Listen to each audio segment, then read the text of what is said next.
इस वीडियो में हम लोग डिस्कस करने वाले हैं क्वाड्रेटिक इक्वेशन की बहुत ही सिंपल प्रॉब्लम है। अब बेटा इस क्वेश्चन में ये कहा गया है कि ये एक क्वाड्रेटिक है, इस क्वाड्रेटिक के इक्वल रूट्स हैं। तो ये बात आप अच्छे से जानते हैं, किसी भी क्वाड्रेटिक के अगर दोनों रूट इक्वल हैं तो पहले मैं इस क्वाड्रेटिक को अच्छे से हम लोग अरेंज करके लिख लेते हैं, करेक्ट है। तो ये कितना आएगा, x square plus 2x into 12 - k equal to 2। 12x square plus 24x minus k x square minus 2 kx minus 2 equal to 0। तो एक्स स्क्वायर को अगर बाहर लिया तो कितना आएगा, 12 - k। एक्स बाहर लिया तो कितना आएगा, 24 माइनस 2 k। और साथ में लास्ट में कांस्टेंट टर्म क्या बचा, -2। अब गौर से देखो तो ये क्वाड्रेटिक का फॉर्म बन गया। इस क्वाड्रेटिक के अगर दोनों रूट बराबर हैं तो इसका मतलब सिंपल सा होता है डिस्क्रिमिनेंट इक्वल टू 0। डिस्क्रिमिनेंट 0 होना चाहिए। तो डिस्क्रिमिनेंट क्या होता है, B square minus 4ac equal to 0। तो बी स्क्वायर कितना होगा, 24 माइनस 2k का whole square equal to 4ac। तो 12 - k और c की वैल्यू है -2। क्लियर है, यहां तक सारे बच्चों को अच्छे से समझ में आया यहां तक। अब यहां पर अगर 2 बाहर ले लें तो यहां बाहर कितना आएगा, 4। और अंदर क्या बचेगा, 12 - k का whole square plus 8। 12 - k equal to 0।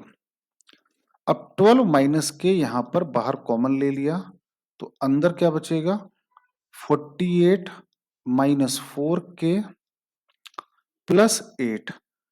अब देखो बच्चे लोग एक बहुत कॉमन मिस्टेक करते हैं कि 12 - के यहां भी लिखा है, 12 - के यहां भी लिखा है।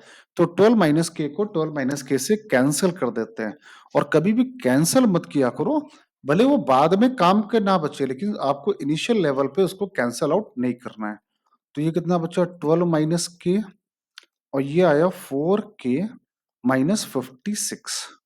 तो यहां से k की दो वैल्यू आ रही है, एक वैल्यू आई 12 और एक वैल्यू आई 14। अगर आप कैंसिल आउट कर देते तो k इक्वल टू 12, ये कभी आंसर आता नहीं। अब ये k इक्वल टू दो वैल्यू आई 12 और 14। तो k इक्वल टू 12 को हम नहीं लेंगे। क्यों नहीं लेंगे, क्योंकि k इक्वल टू 12 अगर आपने अपने दिए गए क्वाड्रेटिक में डाला तो k इक्वल टू 12 डालते ही LHS आ जाएगा 0। k इक्वल टू 12 डालोगे तो ये कितना बन गया, 0।